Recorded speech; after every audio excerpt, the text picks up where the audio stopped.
Welcome back to Glamma J, where we're plunging into the twisted, eerie world of Hulu's Castle Rock.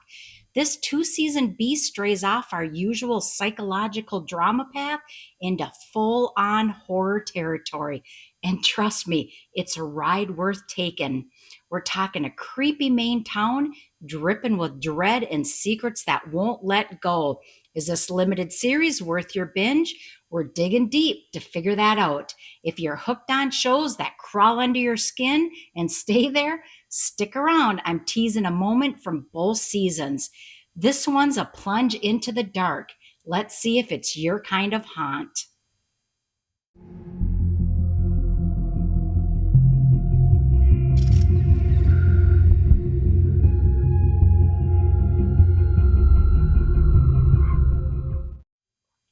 Castle Rock pulls you in from the start. 2 seasons, 10 episodes each, about 45 minutes of thrilling ride, long enough to sink into, tight enough to plunge when the night gets quiet. This isn't our typical mind twister. It's Stephen King's Playground, a psychological horror trip set in a cursed Maine town of Castle Rock. Each season's a standalone story, but they're laced together with a thrilling twist. Hints of Shawshank, echoes of Misery, and a whole lot of what's lurking around the corner. The air's thick with unease, foggy woods, creaky porches, a town that feels alive and rotten all at once. It's not jump scares, it's dread that builds slow and heavy, pulling you under like a tide you can't fight. Season 1 drops us into Henry Deaver's world, played by Andre Holland. He's bringing a quiet strength that hooks you fast. Henry's a death row lawyer called back to Castle Rock when a strange inmate whispers his name from Shawshank Prison. Yep, that Shawshank. That inmate, the kid, played by Bill Skarsgård, with an eerie stillness that makes your skin crawl. He's been stashed in a cage below the prison, locked away for a reason no one's spilling willingly. But Henry's digging into this mystery while wrestling with a past he can't quite grasp. Memories flicker, questions pile up, and the town's watching every move. Henry is steady but rattled. The kid is a walking mysterious shiver. You're stuck wondering what's behind those blank eyes. This vibe is pure gothic gone north. Every episode layers on the suspense. Something off, the truth being hidden, and the town itself feels like it's breathing down your neck. Season one's cast is stacked.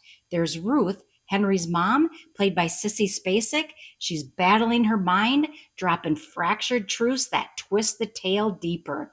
Molly Strand, played by Melanie Linsky, is a pill-popping, jittery local with haunting secrets of her own. Alan Pagborn, played by Scott Glenn, is a grizzled ex-cop with a tale of his own. Then you have Jackie, played by Jane Levy. She's an aspiring author with a spark of defiance and spunk. They hint the fact she's related to Jack from The Shining. All their scenes crackle with tension and secrets. It's a slow burn that hooks you with its questions. Why's the kid here?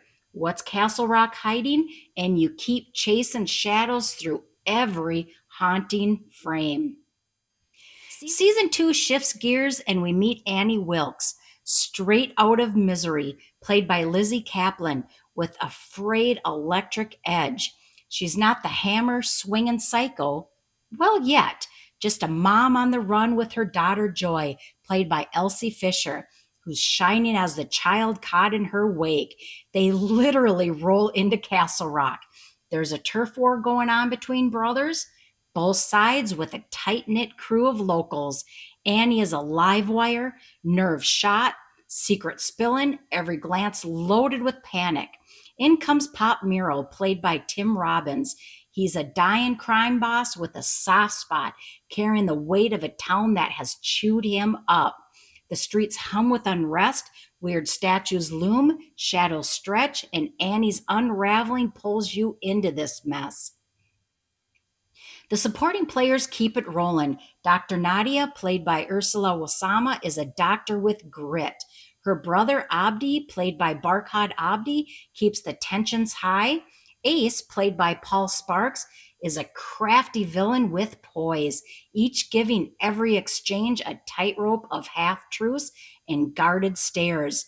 The town is still cursed, something's stirring, something's watching, weaving a tapestry of trauma, mystery, and that creeping dread. The defining plot twist for season one hits late. No specifics, but it's a stunner. The kid tells a tale of where he came from, laced with intrigue and believability all at once. You're left with what's real and what are we supposed to think now?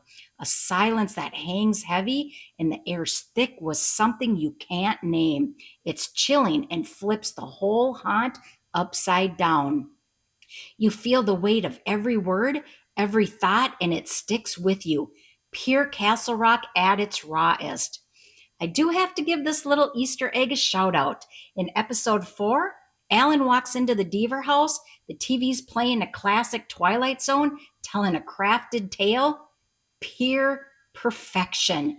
If you know, you know. The plot flip moment mid season 2, no spoilers, but it's a chiller. Picture this: everyone is at their breaking point. A town's parade is buzzing, and something uncanny cuts through the noise. Tension snap, a shadow shifts, and the air turns cold. It's not loud, it's quiet and crushing, flipping the whole vibe on its head. You feel the weight crash down, and it's still pure Castle Rock at its haunting best. But don't fret, season 1 leaves you wondering, what the heck? And season 2 brings you all the way through, wrapping up this psychological horror thriller. Or does it? So I'm handing the torch to you. Your turn to step into the madness. If Castle Rock's still uncharted territory for you, are you hooked yet? Tell me it's calling your name. And for you brave souls who's wandered its twisted shadows, did that season 2 twist rattle your bones? Spill it all in the comments. I'm waiting to hear your takes. While you're at it, give that like button a solid whack, smack that subscribe button, and tickle that bell so you don't miss our next plunge into limited series gold. Until we meet again, keep your eye on the dark, because in Castle Rock, it's always got its sights on you.